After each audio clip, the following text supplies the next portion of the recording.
I'm Chris Farrell, and this is On Watch.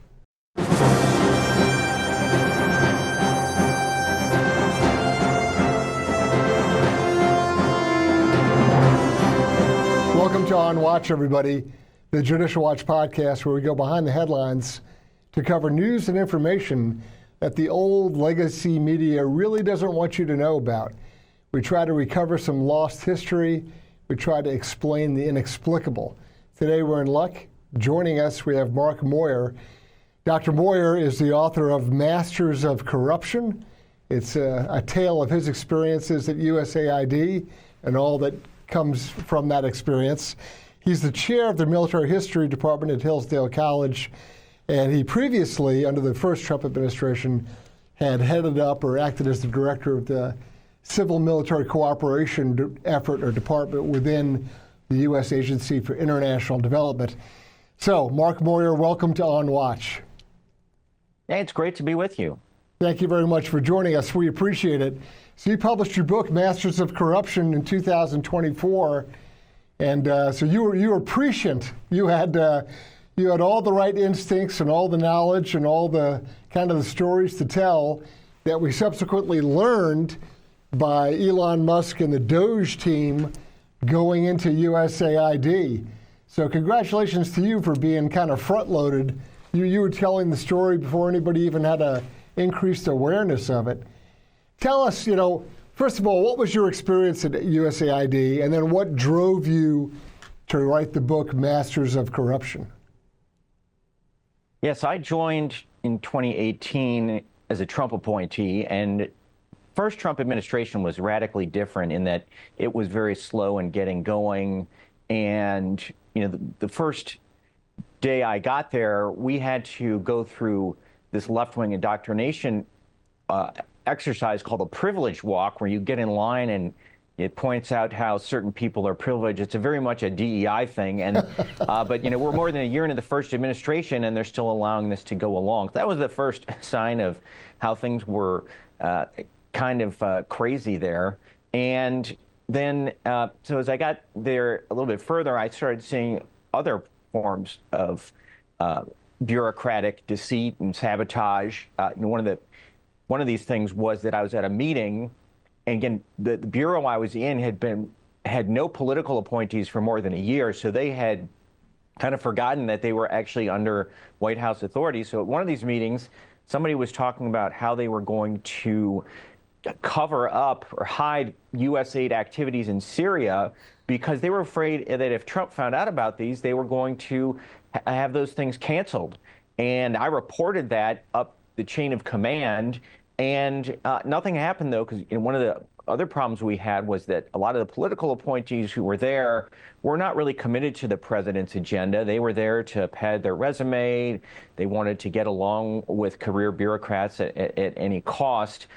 So that was another of the early warning signs. I mean, the thing that got me into the most trouble was that I reported one of my subordinates for corruption. And this was shortly after I came in. I was receiving reports from a number of people and complaints that this individual was using his job for a company of which he was the chairman of the board. And the fact that he was allowed to be chairman of the board of a government contractor while a government official was itself deeply problematic. Sure. So these things normally got swept under the rug, and I refused to sweep it under the rug, and then they punished me. So the professional political class, within the State Department and certainly within USAID, really is its own sort of its own organ, right? It operates separately and apart from any kind of political direction, any elected leadership whatsoever. It's just this sort of self-feeding, self-caring creature that just drives on. And I think that the country's gotten kind of a shock lesson in the exposure of these various entities within the government. Besides USAID, which of course is your experience, people have heard crazy stories about like the U.S. Institute for Peace, who they barricaded themselves in their office to hide from the Doge inspectors. I mean, this is a level of lunacy. One would think that this is like a Bolshevik soldiers and workers council kind of operation where they're going to operate by themselves. They're going to issue edicts and declarations, and they're on their own tangent. They're just off and running, doing their own thing. I don't think that's an exaggeration, and I think you have the experience that validates that. Yeah, and that's one of the reasons I wrote the book, because I don't think people realize, and I didn't realize until I joined the government, that you had this class of bureaucrats who think they are accountable to nobody. Now, the system is supposed to work in a way that you have political appointees from the White House to exert control. What I saw, unfortunately, too many times was that the people appointed during the first administration were not prepared to exert strong control, and they were willing to go along with these bureaucrats. And of course, the bureaucrats have decades of experience at manipulating the political appointees and finding ways to, they will massage your ego so that, and then while they're making you think you're great, they're off doing their own thing. And so clearly, the second Trump administration has learned that lesson, and we're seeing a much different approach to the career bureaucracy and not standing for any of their obfuscations. What are some of the things that you kind of run through or that you trace out in your book, Masters of Corruption? It's a great title, and Judicial Watch, of course, loathes corruption. So what are some of either the key points or chapters? What's the outline? Yeah, so in the case of reporting corruption, one of the most astonishing things that I found is that there is a great toleration for corruption. And so if you actually are going to call people out, as I did, they're actually going to come after you in a lot of cases. What happened was the individual who was engaged in this nefarious activity, there was enough evidence they couldn't keep him at the agency, but what they did was his fellow bureaucrats arranged for him to go get a job at the Department of Defense, where he is still a senior official despite all of this evidence of corruption. And they basically were able to convince USAID, once he leaves here, we're going to forget about all that. Now, in the meantime, they accused me of publishing classified information in a book that had gone through pre-publication review, and it was all very spurious. I mean, we're now 4.5 years later. They still are refusing our attempts to find out what the supposed information was. But then they used all sorts of chicanery to use that to get me fired. And then I went to the Inspector General thinking that's who's supposed to protect whistleblowers. But it turns out the Inspector General is in cahoots with these bad actors in the bureaucracy. And so they conduct 2 phony investigations that simply absolve the agencies. So the Inspectors General are another huge part of this problem, which, again, I don't think many people understood. And we've seen in the new administration, they fired 17 of them right off the bat. Right. Because that was eventually identified. Again, it took a long time in the first administration to figure out that they were such a problem. So I'm gonna put an asterisk next to what I'm about to say, because there are exceptions. But here comes the but. The but is, for the most part, Inspectors General, in my experience, and it's substantial experience, believe me, my experience with Inspectors General is that they are really the Department of Cover-Ups. They are the place where the truth goes to die. And I've seen more people who have, in good faith, exercised the chain of command, been told, no, sit down and shut up or go back to your office or whatever, with legitimate claims, fraud, waste, and abuse, craziness, sometimes, hundreds of millions of dollars involved, and they're told to shut up, or they're demoted, or they have their staff stripped away from them, all sorts of Stalinist tactics that are done. They go to the IG, and that's basically just a logic loop. They'll go around and around and around, and nothing ever comes out of it. Or they'll say, we're taking strong action, we just can't tell you about it. That's the other trick. And so I'm very cynical, as you can tell, when it comes to IGs. I wish that they were a lot more aggressive and a lot more independent. Maybe we'll see that in this Trump administration. Like he said, he fired 17 of them. That's probably a good start. But the experience has been really loathsome, a really tough road for people that are honestly, truthfully coming forward and trying to identify problems. The structure within USAID, how give folks a sense of how badly outnumbered you were. So you come in, you're a bright, credentialed guy, you've got a Ph.D., you've got lots of experience. You come in to try to do a job. What are the forces arrayed against you? Yeah, so one of the problems is there's very few political appointees. There's there were 10,000 employees at USAID. It's now been drastically reduced, but at the time it was 10,000, and there's about 100 political appointees. So you're talking about one appointee for every 100 career employees, and so it's very hard to keep track of people when there's such a small number. If you were in the corporate world, you would not have so few people trying to keep an eye on other people. You also have the fact that a lot of these bureaucrats, they're very well connected, and not just within the agency, but in other parts of the government, in Congress.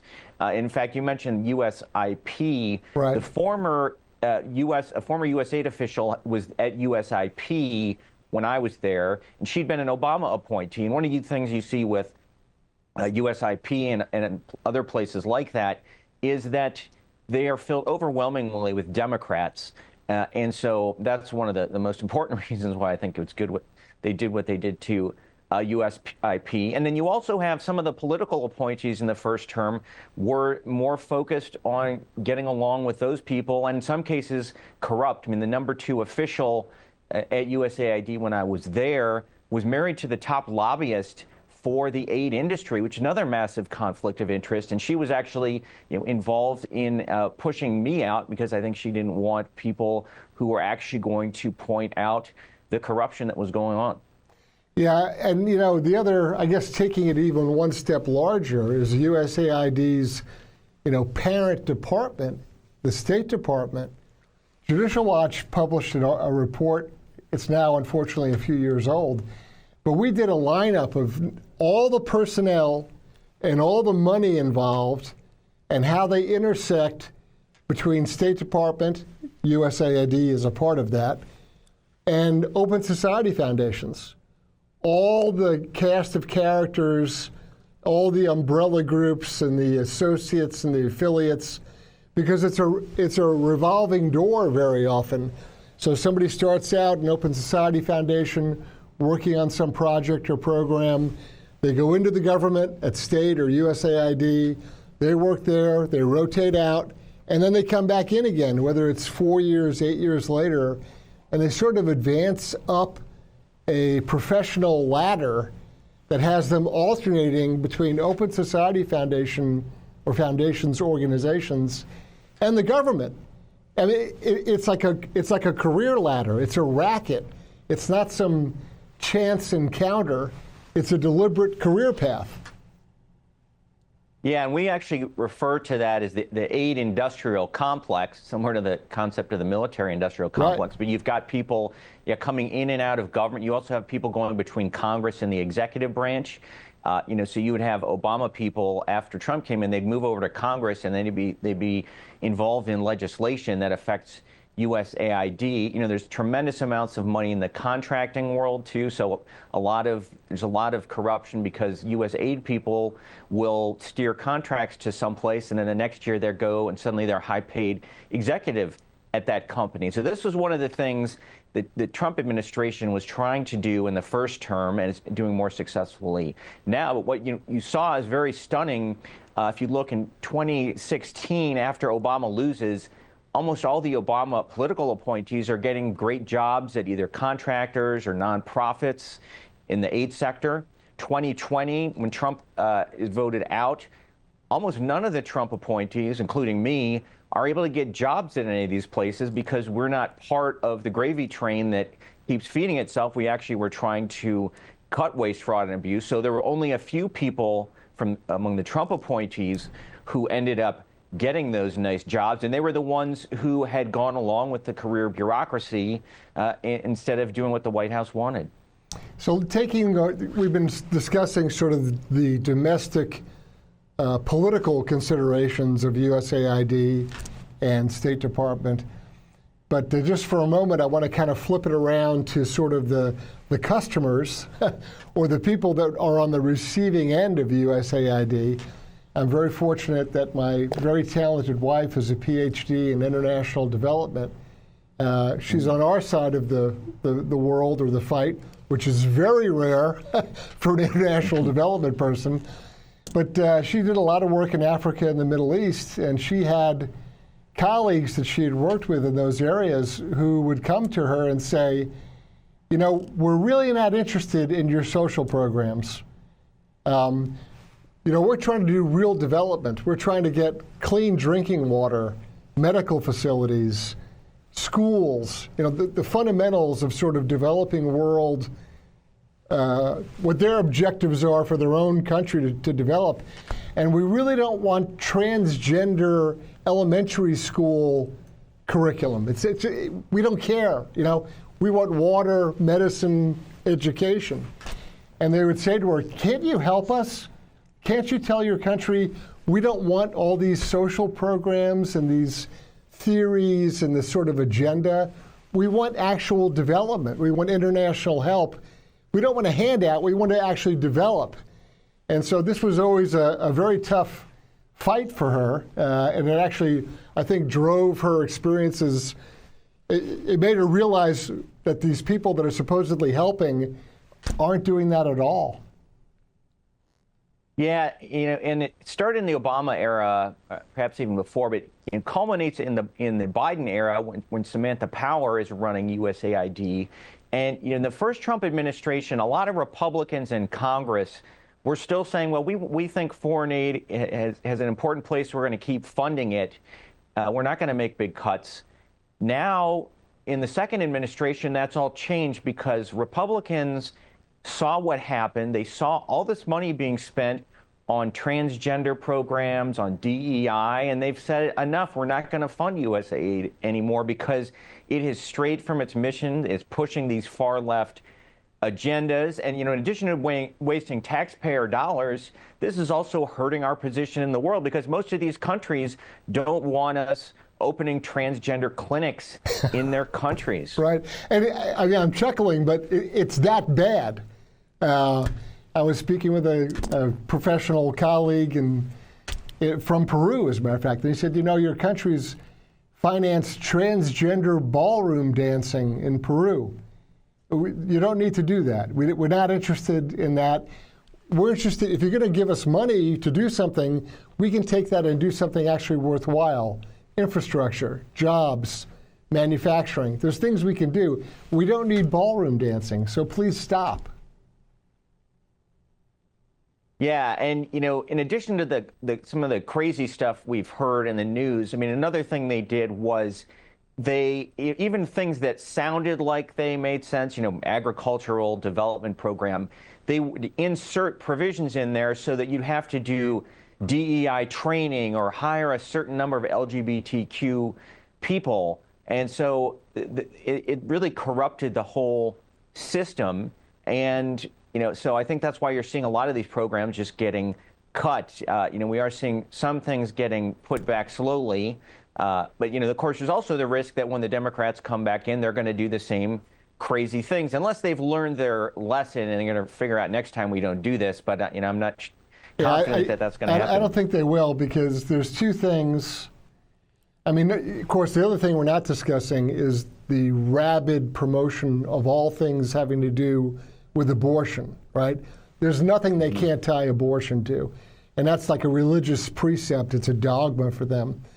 And I think likewise, a lot of this DEI, CRT, transgender stuff, it's a rigid ideology for them that they can't depart from.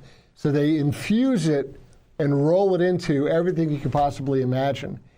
So I'm very skeptical. I think, you know, we go down the road and there's a change in administration, whatever year it is in the future, I think you're going to see all this stuff be resurrected and, you know, reincarnated in some way. So unless there's a way to through law simply void it out. And I don't know if the Republican Congress either has the IQ or the guts to do that. So we'll see. So you leave USAID, and like I said, you bump into sort of a wall. It's like, well, you used to work there, but we're really not interested in hiring you. What were your next steps? What did you do professionally? Yeah, well, for a while I was, having to do some part-time work because they had, again, used bureaucratic sleight of hand. They couldn't actually justify revoking my security clearance, which is the excuse they said they were using. So, but they put it then in this suspended status, and it took me about a year to get it restored, and then they later came after it again. But during that year, security clearance is kind of like a medical license. If you don't have it, most of the jobs in your profession are going to be closed to you. This Right. is one of the most common forms of retaliation they use against people. And so, I ended up, Stalinist. It is a Stalinist tactic that they do over and over right. again. Yeah, it's what they did with, Adam Lovinger as well. So fortunately for me, I had also spent time in the academic world, and so ultimately I was able to get a job at Hillsdale College, which is one of the few places, unfortunately, that will hire anyone who's conservative. For me, it ended up in the end being all right. A lot of people I know who've gone through this, they've really suffered permanent career damage, Right. and it's these people, though, have no qualms about crushing and destroying the lives of people who get in their way. Yeah, it's a vicious thing, and the process often is the punishment. And so one of the little tricks, as you mentioned, is we're going to suspend your clearance.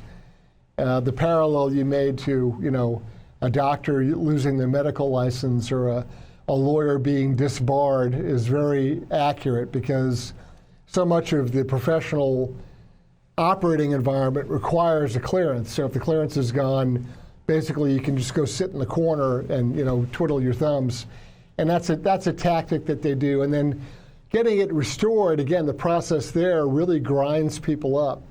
It's time, it's lawyers, it's an administrative process. Sometimes it's a judicial review process, but it's very, very difficult, very expensive, very time-consuming, and that's exactly what they want. They seek to destroy people's lives, and it's often predicated on nothing more than, rumor, innuendo, and their own sort of, dark projections of what they imagine evil conservatives do. So it's a tough and a sad story, but there's some great victories out there. Obviously, you've done well for yourself. Our mutual friend Adam Lovinger's, I think, bounced back very strongly. But there's a lot of people that just are kind of left by the wayside. Yeah, and we saw that too with the FBI whistleblowers. I mean, one of them finally got his back pay, but they've pulled the same, shenanigans there. And then, what's also infuriating, which is another reason I chose to write about this, is that they will come after you for petty reasons for your security clearance, but they tolerate the most flagrant abuse by other people. As I mentioned, this guy who I reported, indisputably involved in a criminal conflict of interest, yet they never touch his security clearance. And Right. these are the same people who came after me on this bogus charge. And you so mentioned that's that one area we need he reform. lateraled over to DOD, and he's still there. Correct. He's still there now. Yes, as a senior official. He's actually runs information operations at the Pentagon. So if you're suspicious about that How term, appropriate, it's yeah. another reason. Yes. Yeah, and I mean, and characters like that are riddled throughout the government, and I only hope that there's an effort or some success in identifying them and where appropriate, removing them or encouraging them to find exciting career opportunities in the private sector. So we're very grateful that your book, Masters of Corruption, lays out that story of what you went through. What are you doing now? What kind of, obviously you're at Hillsdale, but do you have any other, you're teaching, I suppose, but do you have any other research projects or anything else that our viewers and listeners should know about? Yeah, so I'm working on the third volume of a trilogy on the Vietnam War. The first two volumes were Triumph Forsaken and Triumph Regained, and this is an effort to counter the left-wing narrative that has been passed down through journalism and academia and pervades much of our culture. And so that's been a great joy to work on. So the third volume, which will cover the final years of the war, is in progress. I'm also continuing to advocate for important changes, especially with the inspectors general. As I said, I think this is one of the biggest problems that few people know about. And so I'm proposing a few things, including separating the inspectors general from their agencies, because they too often, instead of being the watchdogs, are the lapdogs of the agency, and then also changing this committee that oversees them. It's called CIGIE or SIGI. And so I've been writing about that, and did a debate recently with the former head of SIGI, who was fired by Trump. But you still have this organization that's basically accountable to no one, is selected by the inspectors general to police themselves. And so unless you think letting people police themselves without any oversight is a good idea, it's something we got to get rid of. That's very interesting and very worthwhile. I think that your work on Vietnam is also very interesting. So, I mean, it's always been a tenet of mine that the left, going back to Lenin, really revels in and celebrates what I refer to, and others have as well, as a revolutionary defeatism. They love for the evil capitalists to suffer defeat, and to use that defeatism and even the mentality, the experience of supposedly suffering a defeat. They use that as a revolutionary tool. And so I'm interested in your third volume, sort of closing out the Vietnam War and sort of realizing what the effects were by the left in using that as a cudgel to kind of beat up the American psyche. Is that something that you're going to touch on, or is that part of your theme? Yes, it's an important part. I mean, it's really how I got into writing this, because it has been used, Vietnam's been used by the left to discredit the very premises of this country and to try to undermine our sense of nationalism, undermine anti-communism. And so one of my central objectives in doing all this was to say, well, actually, no, this was not what the left has been telling you, that actually we should have been fighting the communists. And the problem was not that we fought the war, but that we didn't fight it the right way, and we didn't take the measures that we should have that would have allowed us to succeed. It's the same technique, the same sort of approach as the 1619 Project, which of course seeks to attack and discredit all of our founding fathers and founding documents, because if you can knock those out, then everything that comes after it, has no value or merit, right? So if you can destroy the Constitution, if you can destroy the founders, well, then everything's wide open. It's all just, manufactured, constructed pretext. And so they love doing that. And I'm glad you're approaching the Vietnam War that way and sort of reevaluating, well, wait a minute, how did this really unfold, and how are these decisions made? Because there's nothing the left likes more than rewriting history. Yeah, and that's one of the reasons I came to Hillsdale, in fact, because it is committed to a real appreciation of American history. And there was a 1776 project that we did in response to the 1619 project to say, this is not in fact a country that's simply built on racial exploitation. And of course, all of these distortions of history are used to serve a political agenda, which includes shifting reallocating resources to perceived, victimized groups to make us feel bad about each other, and of course, ultimately sets Americans against each other, which is very harmful to our country. Absolutely. Mark, where can, if folks want to follow you and your work, and they want to see what you're up to or read your books, what's a great way for our viewers and listeners to to get a hold of you or to track and follow what you're up to? Yeah, well, I've got a website at Moyar, MOYAR.com, and I'm also on X and post there and put links there as well. Great. Hey, listen, Mark, thank you so much for joining us and sharing your experience with us. It means a lot. I know our viewers and listeners appreciate hearing from someone like you who has direct firsthand knowledge of all the insanity of the first Trump administration's efforts, or actually the attacks on them, and what you experienced at USAID. And you vindicated, right? DOJ came in and documented and verified and proved all the things you were saying. So you've got to be happy about that. Yeah, and they did, hold people accountable finally. I mean, there was this internal mafia of the worst administrative state bureaucrats, and they've been swept out. So that's, essential. These people are not people you're going to fix. You're going to have to remove some of these worst actors. And most of the people in the bureaucracy, will do the right thing if they have proper leadership. Dr. Mark Moyar of Hillsdale College and author of Masters of Corruption, thanks for joining us on Watch. I'm Chris Farrell on Watch.